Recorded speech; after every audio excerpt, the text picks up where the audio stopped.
Hello, my name is Scott David, and I'm the Director of the Information Risk and Synthetic Intelligence Research Initiative at the University of Washington Applied Physics Lab. Today, I wanted to talk a little bit about synthetic human intelligence and its role in human history, and also the rise and demise of computational sovereigns and the ultimate emergence of verified information community environments. So humans are information beings. We are called Homo sapiens sapiens, and that means those who know that they know.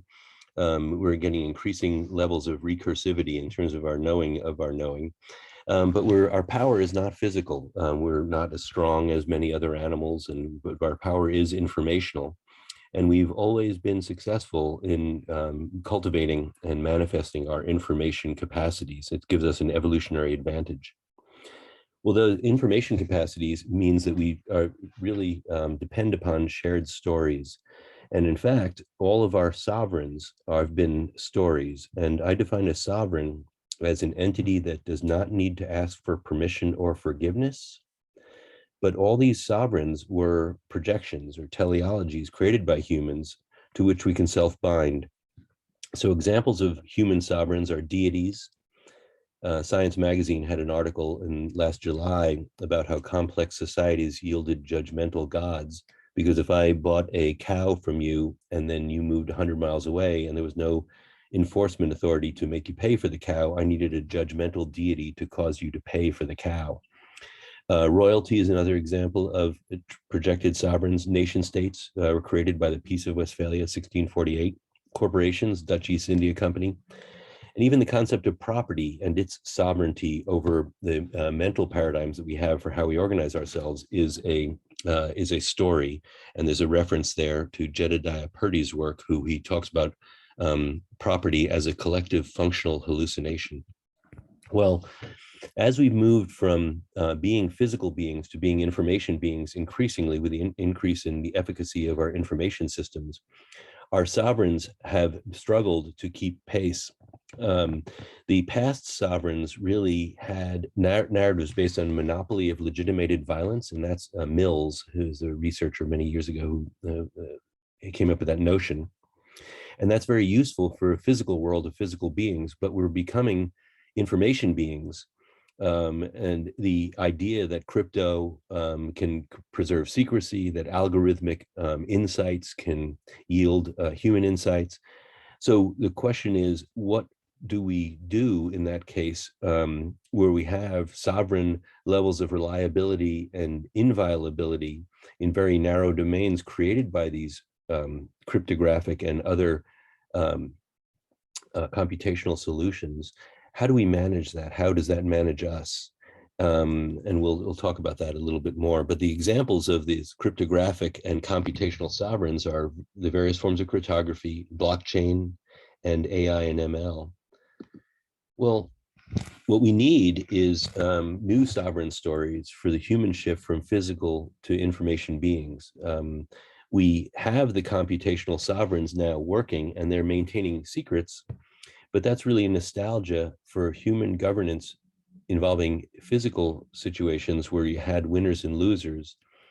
In physical goods are rivalrous, and so the two people cannot eat the same crust of bread. So similarly, in physical environments, you have to have rivalrous type of rules. In information environments, you can duplicate things. That's why we have copyright laws and things like that. It's a fiction to make information rivalrous.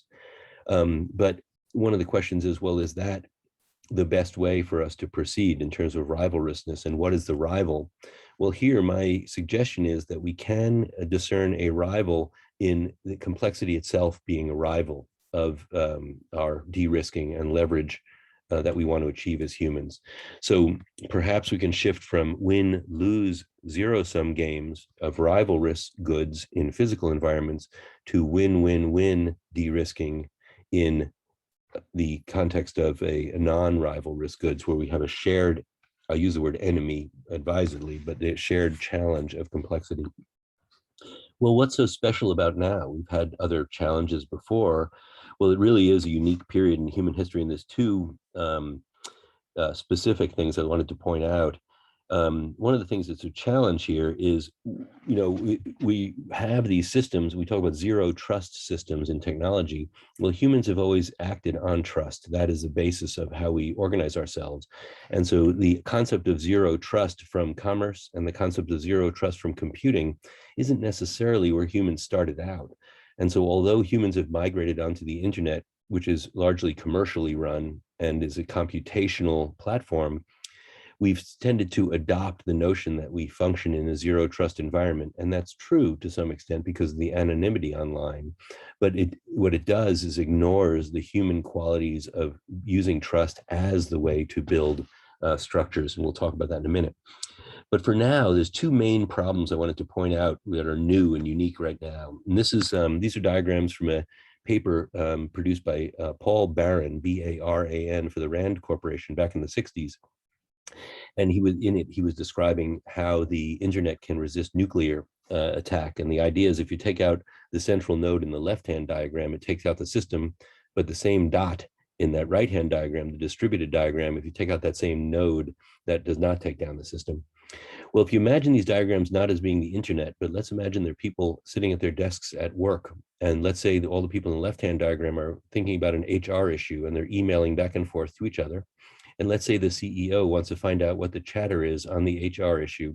That CEO can go to that central email server, that central node where all the lines connect, and check out the email chatter and see what's going on and get situational awareness about the issue in that company. Well, if the same people sitting at the same desks talking about the same issue in the same company go on to Facebook or go into texting where it's not going through the central email server, then they're in the right-hand diagram. If the CEO then checks that same node in the right-hand diagram, the CEO will find that he or she gets no information. So the idea is that these distributed systems have rendered hierarchical decision-making systems blind because all human decision-making is made hierarchically in organizations, and it all depends on centralized information flows. And that's a big problem. So we have blind organizations.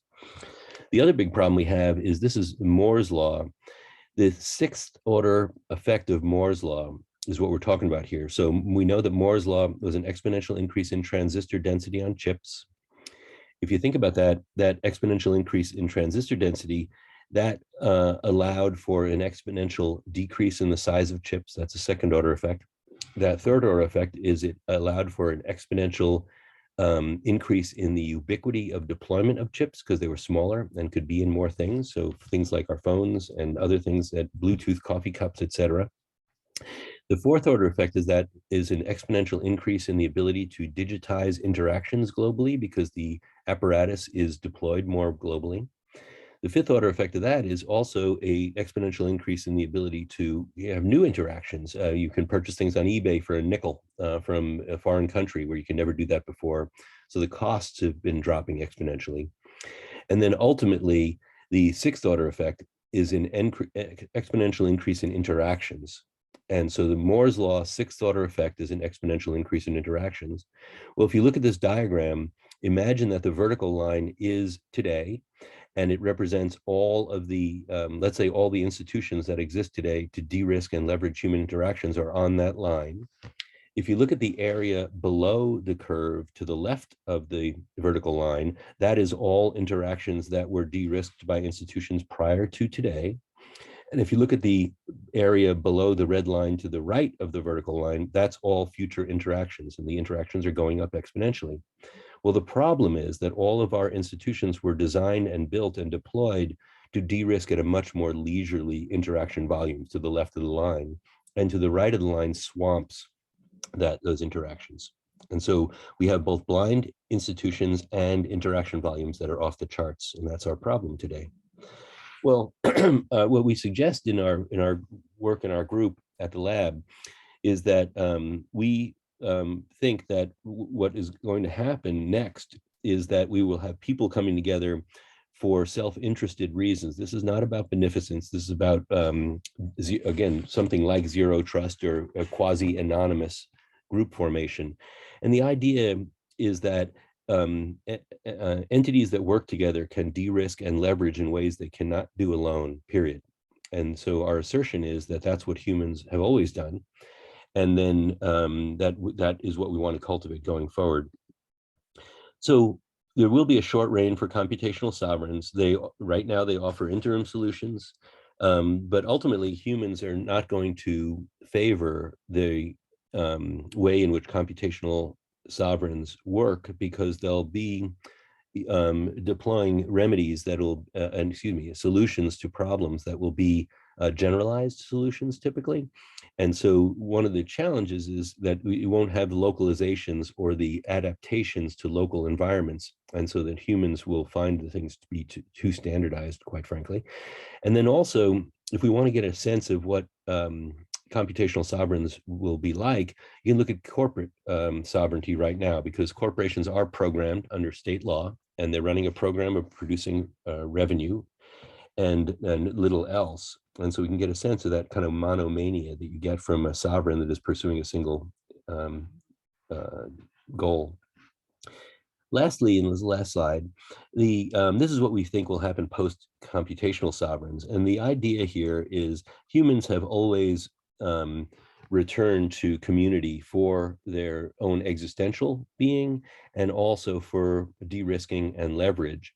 And we observe that in the next phase after computational sovereignty, you'll have individuals being celebrated, but they'll be celebrated in groups. And AI and ML and other computational elements will be supporting structures to that, rather than providing paradigms of governance and paradigms of organization.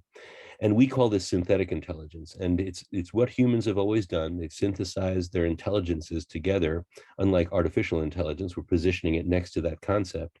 But the idea here is to make it more explicit and make the formation of communities and the processes that go on across business and operational and legal and technical and social considerations that are interdependent, make those all explicit.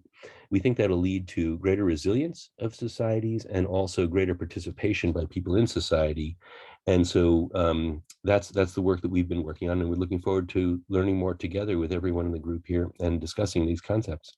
And if you're interested in pursuing this further, please contact me at the email address provided. Thank you very much, and I look forward to our future, continuing discussion.